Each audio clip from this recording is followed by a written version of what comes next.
What's up, guys? So this is episode 3. We're going to talk about what defines a true street car. So I'm going to go around and then we're going to ask some specific questions to try to narrow it down. So Zach, tell us what you think defines a true street car. I mean, obviously it has to be registered, tagged, and if your state requires inspections and emissions and stuff like that, it has to have the stickers.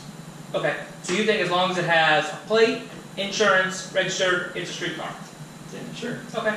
Kenneth, what do you think? I mean, there's a bunch of different things it would need for it to be a street car, but I mean, here in Florida, we don't have all the emission checks and stuff like that. So if you can go to the track and you can drive it all the way there, drive it all the way back home, and race at the track, no problems, I mean, technically that could be a street car. Okay, agree with that. Alejandro?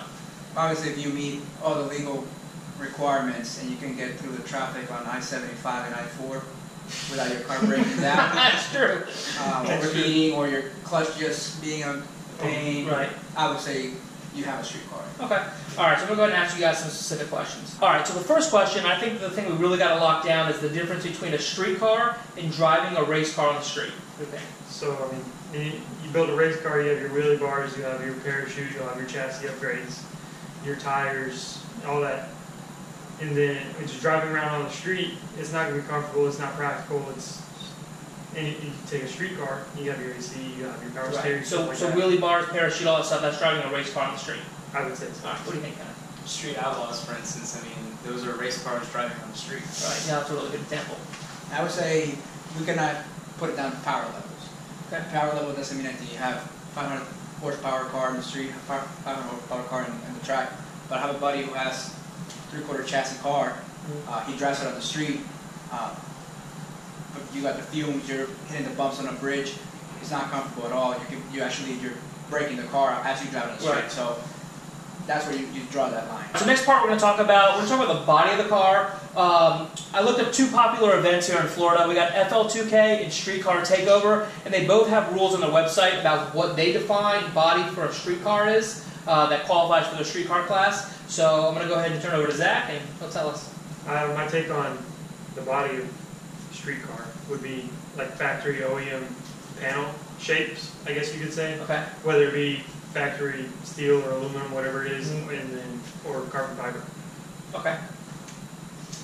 I would say like your wheels and tires. I mean, you can't have like skinnies up front and drag radials in the back because I mean, one, it's impossible to drive that on the street. You can be done, but it's really hard because you can barely turn the skinnies up front. Okay. So you think slicks and skinnies on the street make it not a street car? Not a street. All right. What do you think? I would say when it comes to safety, you have to have your bumper bar or your crash bar.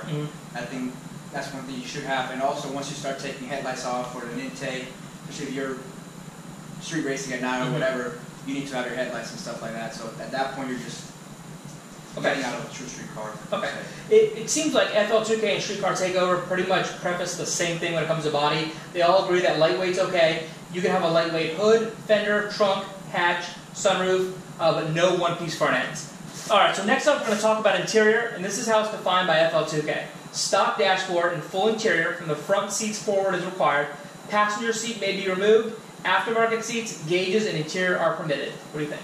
No, I disagree with the rules. I would say that as long as you have your 2 seats, perhaps your stock seat goes in the dashboard, it should be fine. Everything else can be gutted. Oh, yeah. Okay, what do you think? See, I don't think a fully gutted interior would be a street legal car because, like, my Lexus, it's only going to have 2 seats in a full roll cage and a custom dash, and that's not.